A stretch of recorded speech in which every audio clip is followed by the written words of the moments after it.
So you guys liked last week's tier list so much, let's do it again. What's going on with you guys? TheCaliEffect, king of games here, and today we're gonna be giving you not just any tier list, I'm gonna be showing you something a little different. Last week we went on a tier list on the best to the hand traps you probably should avoid playing right now, and in this video we're gonna be doing something similar to that effect. I'm gonna be giving you guys side deck cards from best to, oh no, what is you doing, baby? Do not play these cards. Now, as always, if you want to see more videos like this, then make sure to destroy that subscribe button, but also post down below in the comment section what other tier list type of videos you want to see. Without further ado, let's jump on in.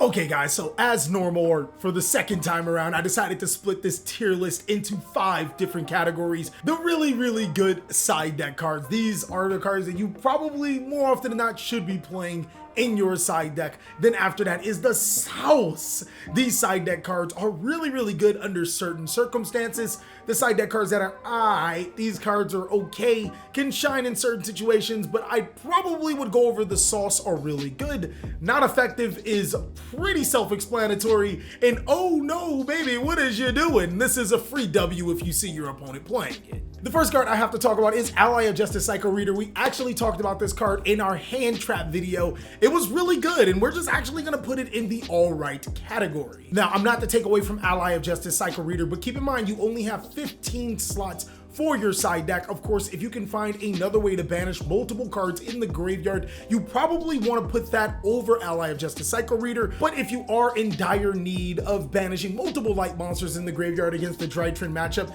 then this card could be used as sauce. But for right now, I'm gonna put it in the alright. Alpha the Master of Beasts is a card that is really good in Yu-Gi-Oh!, just not right now. We're gonna put not effective. Unfortunately, Alpha the Master of Beasts loses to cards like Zeus, Trident, and back row trap cards that, you know, people tend to play. It's very good in a combo-orientated format or where your opponent has multiple threats. There aren't a lot of multiple threat boards going around that Alpha the Master of Beasts can currently solve.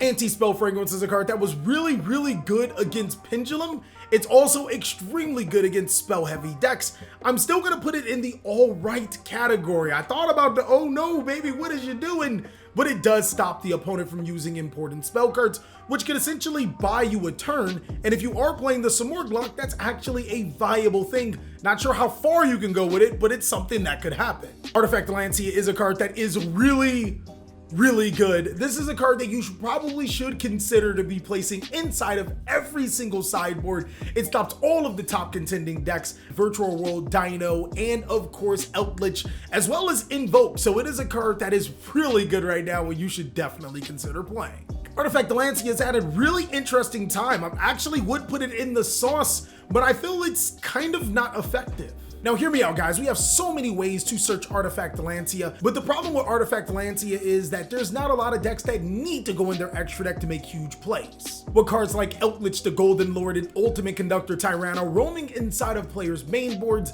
as well as Herald of Perfection and Vanity's Ruler, Artifact Scythe as well as the Sanctum Engine probably shouldn't make the cut inside of your sideboard. Get it? Because it's a scythe. I'm just harvesting memes right here, you guys. Alright, I'll stop. Cosmic Cyclone is a card that is really good right now. Consider playing this card into your sideboard if you don't have back row disruption and struggle against decks like Eldritch.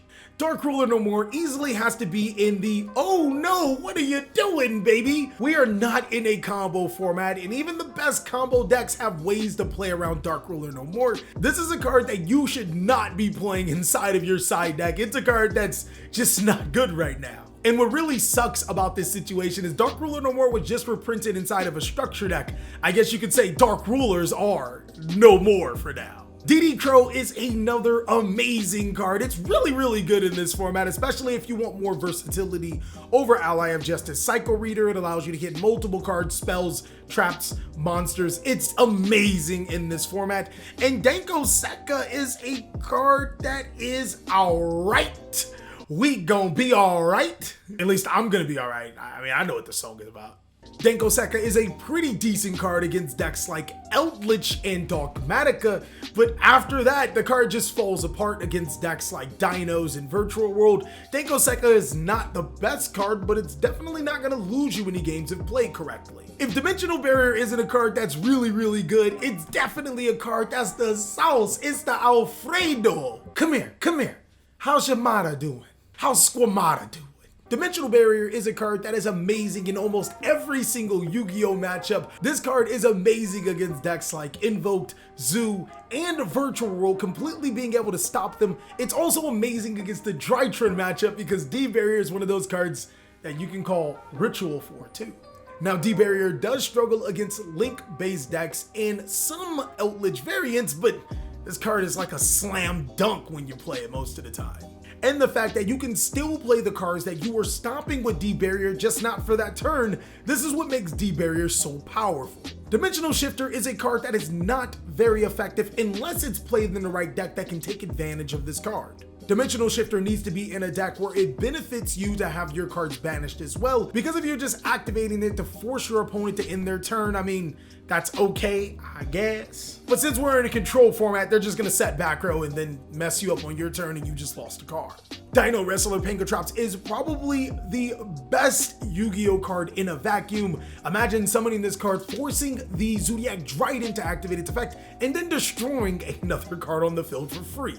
It's a card that's just so versatile, so good, and of course it is too strong. I wanted to be a Dino Wrestler player, but I couldn't get behind dinosaurs and wrestling outfits. It was just it wasn't even interesting.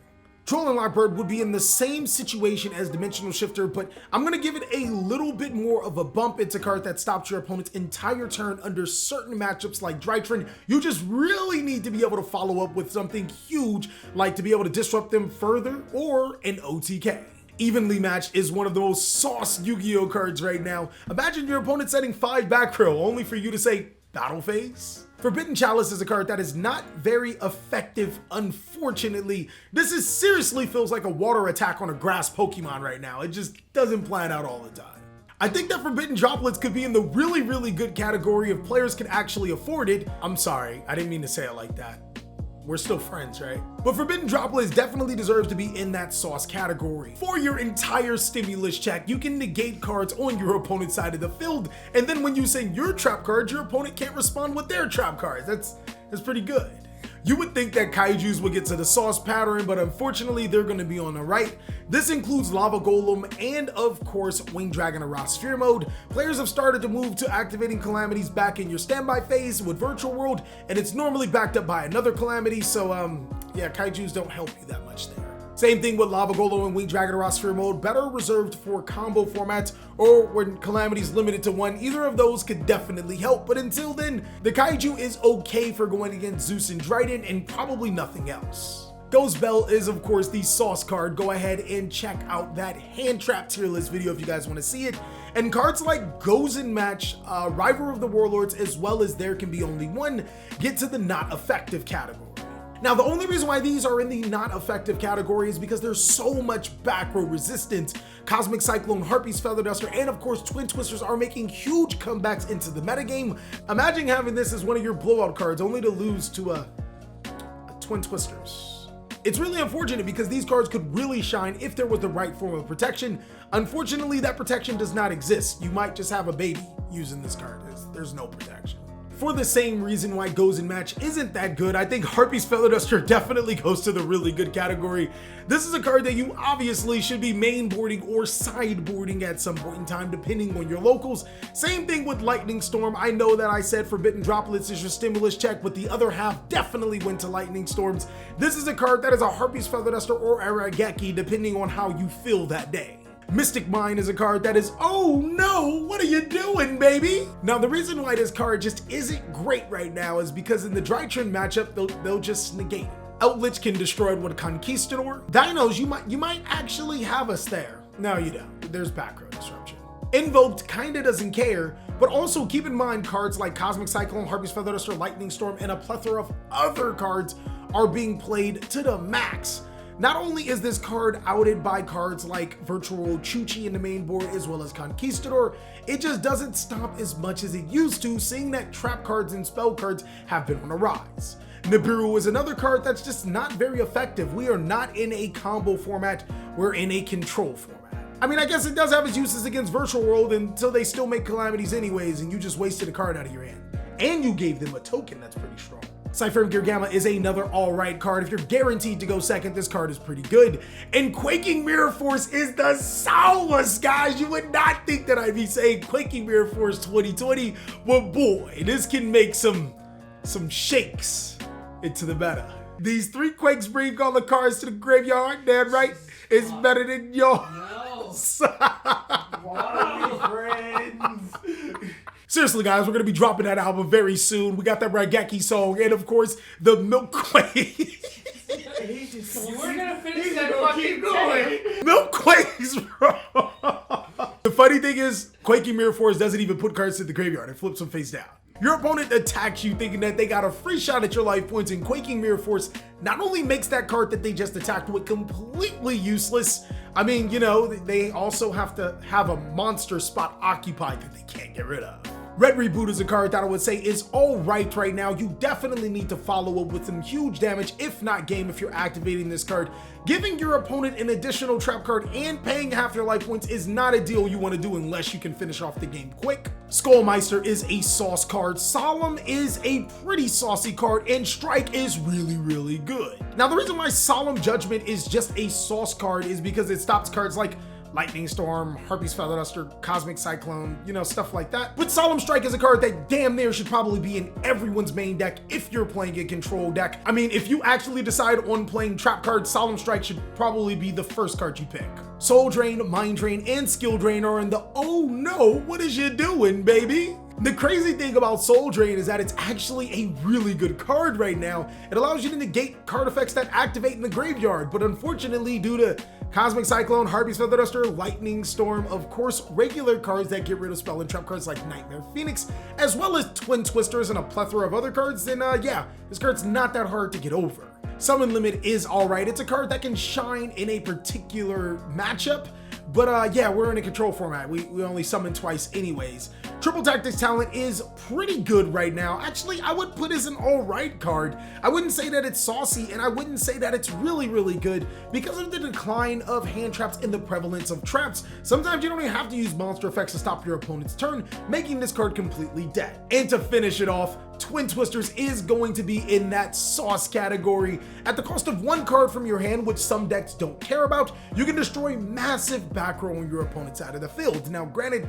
this card isn't amazing in matchups like Eldritch, because while they do lose their cards on their side of the field, if you're blind destroying cards like Conquistador and Wakiro, then they'll just use them to set other cards back to their side of the field. But against cards like Milkquakes and of course Solemn Strike, this card is pretty freaking good. Milkquakes. We're calling it Milkquakes from now on. We're calling it Milkquakes. Well, that is all for my tier list on side deck cards that you should be playing right now and cards that'll probably make you lose games. I really hope you guys enjoyed this video. If you did, go and destroy that like button and let us know down below in the comment section what side deck cards have you been using to success. Also, be sure to check out these other awesome videos, and I'll be sure to catch you on the next one. Oh, also forgot, before we leave, I stream on Twitch. My Twitch is it's blacking, isn't it?